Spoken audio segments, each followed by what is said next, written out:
I just got done shooting an ESR video for which I used my iPhone 16 Pro. That's off to the side here, so you'll see it there. And if I switch to its view, I can show anything here in the camera and I can just add this footage into my final video to give me two different perspectives. And that's exactly what I was doing.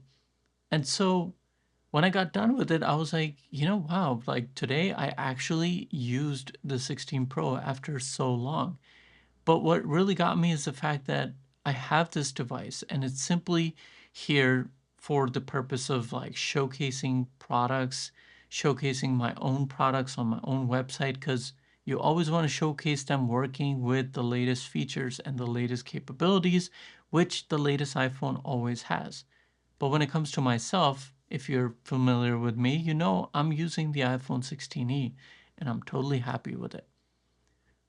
But I just wanted to remind you that just be mindful of when you actually go to buy these phones or an iPad, anything for that matter. Because, currently I have so many base model devices. I have the M4 Mac Mini base model. I have the M4 MacBook Air base model. I have the 16e, which is the current base model of any iPhone available. And then I think the only Pro device I have right now is the iPad Pro. And if I wasn't trying to figure out this thing of replacing my MacBook with it, then I probably wouldn't have ended up with it. And when you play around with these base model devices, you realize that they're so capable. They're really, really, really advanced. Because before, you would almost have to get the Pro because not only did it have the best features, but it also had the best performance. It's like, these tiers are a trap because you go to get the entry level phone, and as soon as you want to make a few upgrades to it, well, guess what? Now you're seeing the next model up, which already has some of those things already at the base model of the next model up. And so you're like, okay, maybe I get that. And before you know it, you might walk out of the store with a Pro phone and you feel satisfied that, okay, I got 3 cameras and I got this and that. But it's a lot of stuff that you might never even use. I see a lot of people using their Pro iPhones and they have yet to take a photo in RAW format or take a video in ProRes, which I'm doing with the 16 Pro. And that was the main purpose of actually using the 16 Pro today, because I could blend in that footage with my camera and I could color grade it. And if I didn't tell you, you wouldn't really even know. So when you have like Pro Tools or Pro phones or iPads or anything, and you're really actually pushing them to their capabilities, that's when you know that you're actually using a device for what it was intended to be used for. Otherwise, I think a lot of us just fall into this trap. If you went to the grocery store right now and you were really hungry, I can promise you you're going to come out of that grocery store with a bunch of things that you don't even need. But because you were hungry, you were like, okay, let me grab this or let me grab this. Your cravings were kind of dictating the things that you were buying. And likewise is the case when you step into any store. You walk into the store, and if you don't have a plan, and if you don't know what you want, then you're probably going to leave out of there buying what the company intended you to buy. So always be smart and be mindful of the purchases that you're making, because you're really going to find peace with the things that you're using.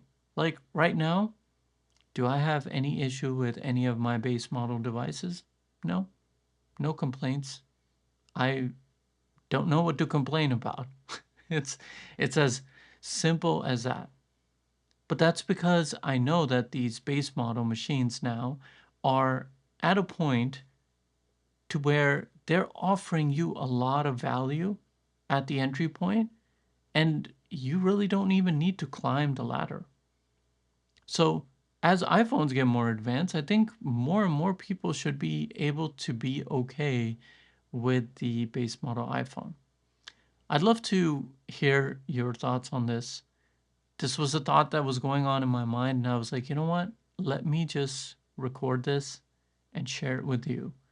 That be mindful of the purchases you're making, because I think only that way are you really going to be able to enjoy and take advantage and get your money's worth. Like, for example, if you buy a phone that's $599, right? And you are taking advantage of every capability, then it's just like filling up your plate for dinner and actually eating the entire plate, because it's a portion that you actually can consume, as opposed to just loading your plate with all this stuff, and then you're like, you eat a little bit and you're like, oh, I'm so full, and now you got to throw away food. You're wasting food. Likewise, you're just wasting a bunch of features that you never even touch, you never even think about.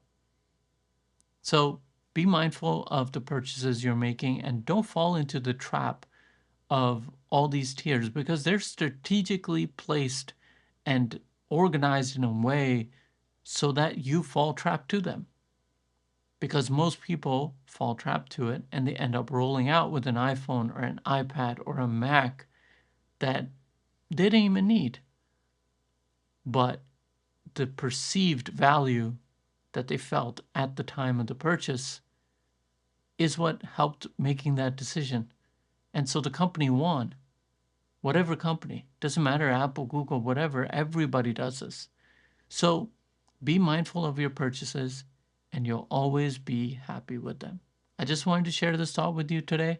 If you enjoyed it, give me a thumbs up, comment down below with your thoughts, and most importantly, take care, and I will see you in the next video.